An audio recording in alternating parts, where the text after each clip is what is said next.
and drinking is never a good idea. We've all done it, and we've all regretted it. The drunken texts you forgot you sent. Prospectors collected them in Texticated on Rock 107. This one's right here from Northeast PA, area code 272. People who argue in public. Would it kill you to give a little backstory and enunciate? From Detroit, Michigan, area code 313. Will I buy a new pair of shoes I want for $130? No, probably not. Will I go out and spend $160 on booze without thinking twice? Indubitably, yes. You hit send, and we hit the floor laughing in Texticated on Rock 107. Las Vegas, Nevada, area code 702, taking a big sip of my beer and going, loud enough for the pregnant lady at the hotel bar to know what she's missing. That's what I'm doing. In Abilene, Texas, the 325, 30 days sober, folks. Not consecutively, but here and there over the years, I'm estimating. Proof that booze and cell phones don't mix in Texticated on Rock 107. Area code 765, Muncie, Indiana. Sex is cool, but have you ever unzipped your high-waisted pants and felt all your internal organs fall back to where they belong? And from Colorado Springs, area code 719, my mom is mad because I drunkenly peed on the floor, and now the cats peed all over the floor. It appears I've got myself a territory dispute. Hey, we found him in your telephone in Texticated on Rock 107.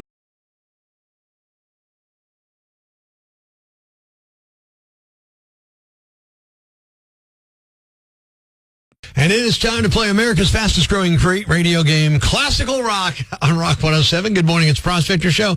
Kate, what are we playing for today? We have tickets for Battle of the Bands happening tomorrow at 7 in Mohegan, Pennsylvania. Now, general admission tickets are just $29, but right. Why buy them? Yeah, you could win them for free because we'll play a snippet of an all-time great classic rock song as done by a string quartet. Mm-hmm. You name the song, you win. You want to hear how it sounds? Okay. This is how we would do it. This is an AC/DC song.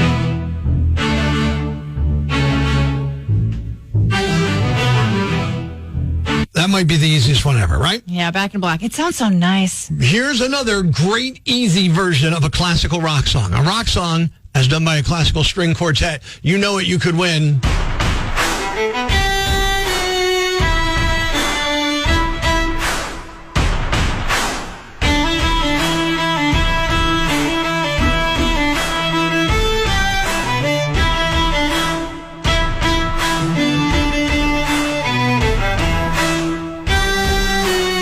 Don't sing along, Kate. All right. Gosh. Classical rock. Do you know that song? How could you not? Get on the rock lines. 1-888-ROCK 107. 1-888-7625-107. And you could win those tickets to Battle of the Band. This one.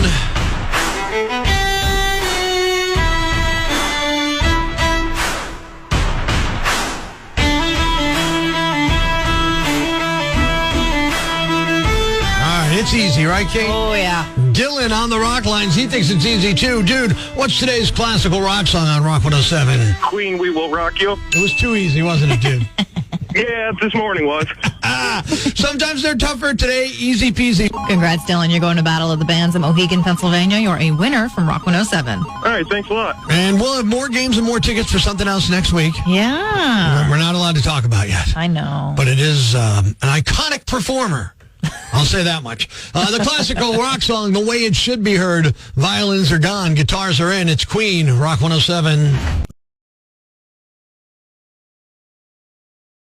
Life's pretty tough right now.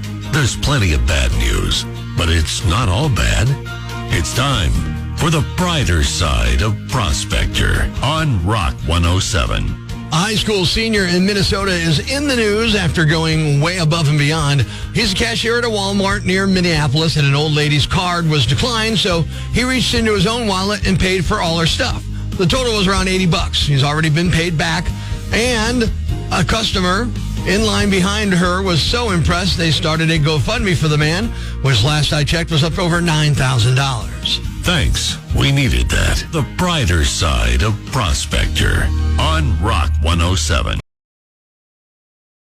Believe it or not, it's time for the Olympics again. Yeah, the Winter Olympics kick off in Italy next Friday, so we're just 1 week away, and they run through February 22nd. It's the Prospector Show on Rock 107. Good morning, I'm Prospector. Good morning, I'm Kate. 33% said they will probably watch a few events. Another 30% said they aren't planning on watching any of them. Wow. 12% aren't sure. And 7% of Americans plan to watch every day of the Olympic Games. So, and you don't want to miss a single minute to today's list of top 5 signs you're way too into the Winter Olympics. Here we go. Number 5, you have a tattoo of Tara Lipinski. Top 5 signs you're way too into the Winter Olympics. Number 4, you watch women's figure skating, and not just because you're a perv. Number 3, you show up to work in a bobsled. Top 5 signs you're way too into the Winter Olympics. Number 2, you replace your iPhone flashlight with a torch. And the number 1 sign you're way too into the Winter Olympics, you actually signed up for Peacock. There you have it.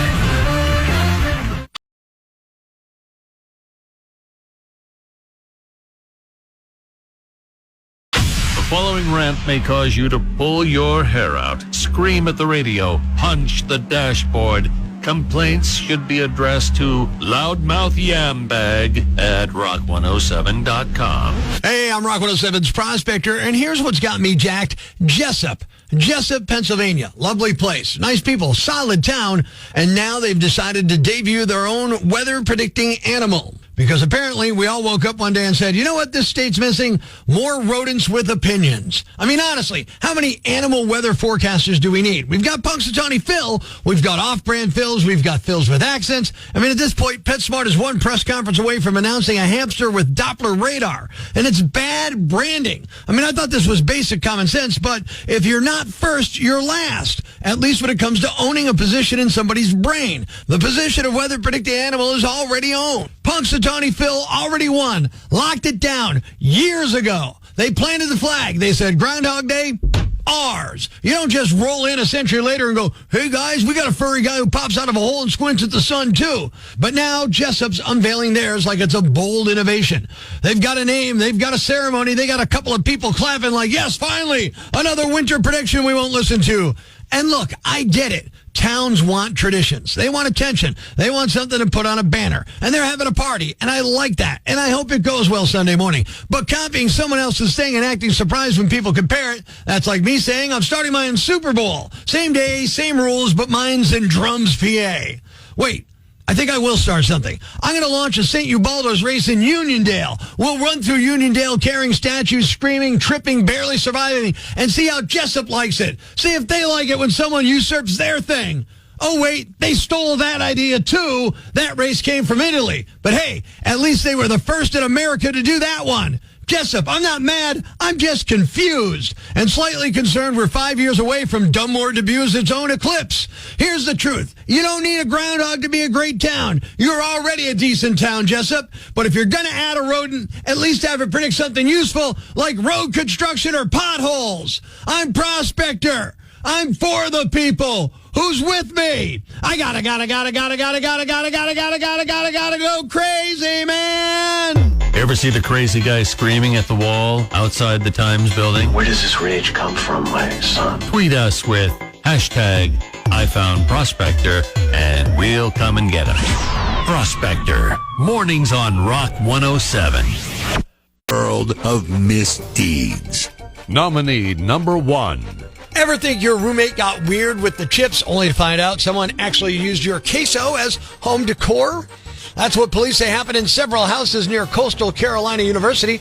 Officers say a 19-year-old from Windon, New Hampshire, allegedly broke into houses in the early morning hours of January 14th. Residents reported finding queso poured on a living room TV and furniture, plus eggs smashed on the floor and furniture flipped over. In some of the break-ins, other items were taken, and other condiments like syrup or milk were allegedly used to make messes. The man was arrested after police located him nearby and charged him with 3 counts of first-degree burglary. Bail was granted, and the case is proceeding in court. Nominee number 2.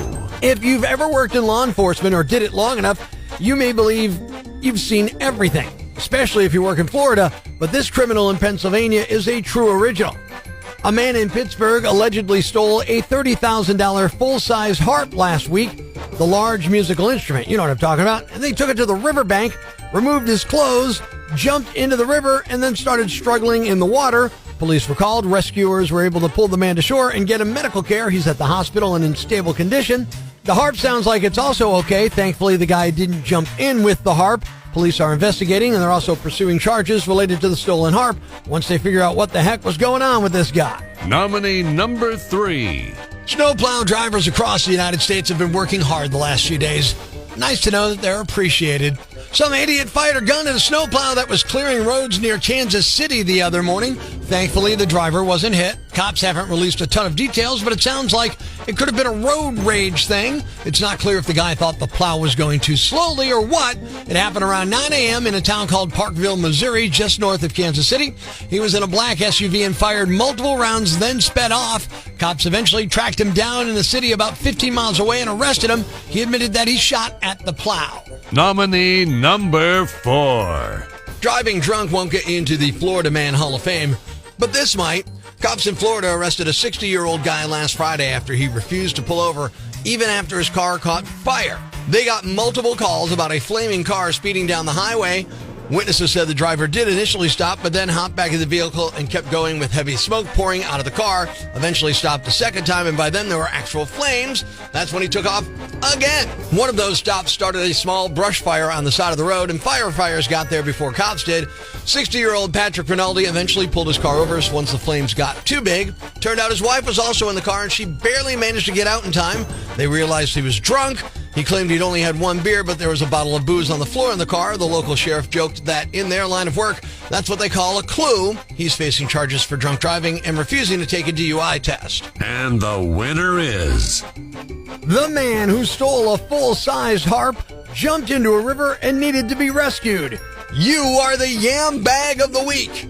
Keep it here for all the nominees for Prospector's Yam Bag of the Day, weekday mornings on Rock 107.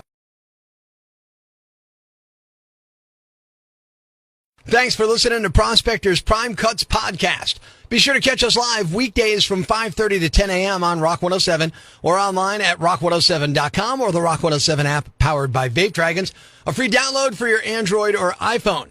Subscribe to the podcast on Apple Podcasts, Google Podcasts, Spotify, Stitcher Radio, or wherever you get your podcasts so you never miss Prospector's Prime Cuts.